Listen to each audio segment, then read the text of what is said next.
Does a happy ending mean that you're happy? Or does a happy ending mean that you have been distracted from reality and you are avoiding the truth? So this thought is very, very, very important because yesterday, and I'm going to give a plug to my sister, Nana Yabwa, I went to a book reading. And so her book, it's called The Praying Mantis.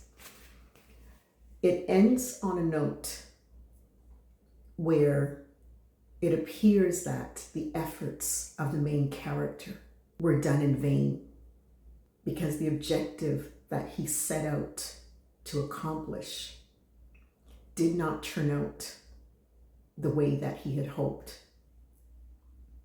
Have you ever had that experience where you start out on a mission, you start out on a plan, you map it out, you time it out, you create your timeline, you adjust your finances, and at the end of your plan, it didn't work out the way you wanted it to? Well, here is the message for you today.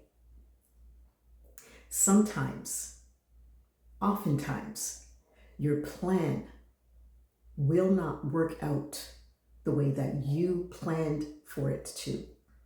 However, if you keep your eyes, ears, heart, and soul open, within the surprise ending that you encounter, you may actually find that your plans created more for you than you ever could have imagined.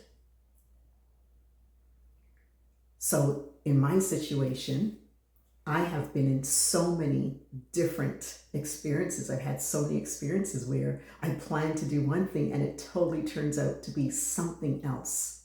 However, being able to look at that result and look past that result, to think about some of the other opportunities and events or situations that you can make out of that are incredibly, incredibly powerful. So in my situation, I'm going to get a little bit personal now.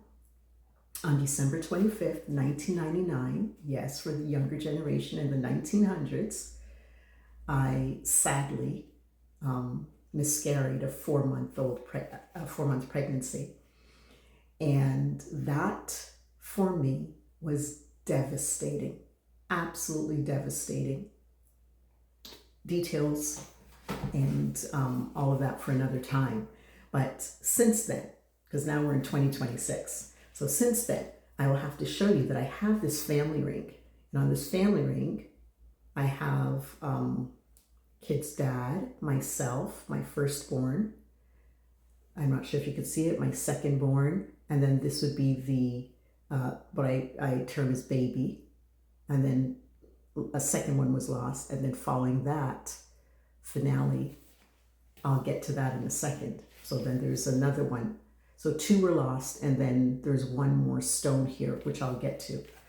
So basically that whole experience was very traumatizing. And I know I'm not alone. You know, there are many women, many families, many men who wanted and longed for a child that did not come to them at the time, in the form, or in the way that they wanted this child. And so for myself personally, this child, or the loss of this child, and as I just told you, there were 2. There was another one after that that was lost. It was not a happy ending. It was not what I had planned. It was not what I had hoped for. It's not what my family had hoped for. We were all devastated. And at that time, there were 4 of us. There was myself, my children's dad, and 2 other children. And so mourning through this devastation is part of the process. Looking at other people who were pregnant or other people who had children that were healthy, and mourning while I celebrated their joy was all part of the process. And so when things don't work out the way we want them to, mourning and grieving, you have to give yourself time. You have to give yourself the place and the space to mourn and grieve your loss while walking through the world and making time and space to celebrate other people's gains in whatever the context it could be, right? It could be they won a game and you lost the game against them. It could be that your search and quest for a partner is a hot mess, and then someone close to you finds the partner of their dreams. So you can mourn and celebrate all at the same time. And so whether or not that happy ending comes in the way and shape and form that you want it to be, that happy ending is there, right? It's in the form of hope and perseverance and tenacity. And so in my personal story that I had started to share with you, 3 years later, we birthed a set of twins. So I had lost two. And then 3 years later, twins were born to us. And so all of that to say that just because this event or this time or this moment did not turn out how you wanted it to, don't be fooled into thinking that it will never happen for you. Understand that sometimes that unhappy ending, or when something doesn't turn out the way you plan for it to turn out, it's actually possibly and most likely preparing you for something greater that you can't possibly imagine. And so hold on to that hope. Hold on to that vision. Hold on to your understanding that as long as you hold on, something is there for you. And so back to this family ring that I wear, that I keep with me. So now I keep this family ring with me because I make sure, not even make sure, I know for a fact that the two children, especially the first one, but both of them that were sent back to heaven and not in my arms, basically that journey for me, that sadness for me, that trauma for me is a reference point. As a reference point, what I mean is that that moment in time where my heart was broken, shattered, is a moment in time that I refer to whenever I encounter more disappointing or challenging times, right? So for example, if I'm running late for an appointment, which I rarely do, but let's say I am, I'm running late for an appointment, and then I get to a train stop and the train is, 300 cars long, or so it seems. I use my reference point, right? And I just kind of tell myself, nope, you got through that big one. You got through that on December 25th, 1999. You're good. You're good. I've had other situations much larger than just waiting for a train to pass. So other situations where, I guess, unions and court cases were involved. And so that situation as well, I use my reference point. And I'm like, well, is this really that difficult? Yes, it is. But is it more difficult than crawling through a hospital knowing that you're about to lose something cherished that you've longed for? Nope, not more difficult than that. And so in that way, that moment, that time where I did not get my happy ending becomes a source of rejuvenation for me, becomes a source of power for me, becomes a source of, I can do this.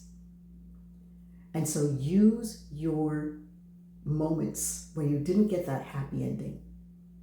The fact that you're here and you're hearing this and you're here and you're standing and you're on your 2 feet and you got through that moment is a testimony to the fact that you have a tenacity, a power, a persistence, a faith, and a stronghold within yourself to get through those moments. Don't be fooled. Give yourself time. Give yourself time to grieve. Give yourself time to sit. Give yourself time to just crash out and fall down and do all your crying. Allow yourself that time to grieve, because when you allow yourself that time to grieve, to cry, to bawl, to just let it all out, you are making space. You're opening up space. You're opening up the channels that are needed for this goodness that is waiting for you to enter into your heart, to enter into your space, to enter into your world. So grieving, a lot of people don't want to do that because they are so afraid that if they start, they will not stop. But you have to let it flow. You have to let it release. You have to let it open up your channels within your spirit, within your heart, so you have room to welcome and to place the love, tenderness, and care that you will be experiencing along the way, right? So not everything has a happy ending. Not everything will have a happy ending. So the question is not really the ending. The question really becomes, what and how are you going to work with what you've been given? And whether it makes you joyful or it makes you grieve, you've been given something. Make it work for you. Because it's not necessarily about breaking you. It's about helping you to have a different perspective, a different vision, a different lens. Because not everything will come through the lens of joy. You have the lens of sorrow, the lens of joy, the lens of indifference, the lens of confusion, the lens of frustration. There are so many different lenses that your emotions will open up for you. It's almost like being at the eye doctor, where the eye doctor, he puts that ring, or she puts that ring on your eye and switches, and is this more clear? Is this more clear? Is this more clear? So all your varied emotions will give you a different lens, a different perspective on the same situation. And so use that lens. It gives you, it's almost like giving you a chance to look around, to walk around and see the different possibilities and options that are there for you, that you have the opportunity to use, right? So everything does not have a happy ending. And now the question is that perspective, or is it actually a happy ending? Is everyone's version of happy the same, right? Can you create and make everything that happens to you, turn it into something that brings you joy? And the other part of this is, as you're living through these experiences whether happy endings or sad endings, they actually are part of a bigger process. So it's not just an ending that you're looking at, it's a process. It's an event, it's a time, it's an event that didn't turn out the way you wanted it to. So revisit your idea of a happy ending and reframe that as, I've been given a challenge, an opportunity, an experience that I need to process. What kinds of opportunities can I pull from this? That would be step number 2. Step number 1 is to grieve, mourn your version of what you believed was supposed to happen. Step number 2 is now where you start asking and looking at your experience as an opportunity to kind of turn it around and look at the different options, kind of like a Rubik's Cube, right? Look at the different options, different combinations, different uses, different values that your experience has brought to you. Because every experience you go through brings value. And so value your highs, your lows, as I said, your indifferences, value all of that. Because as long as you value yourself, everything that comes to you, everything that comes through you, everything that comes out of you is something to be valued.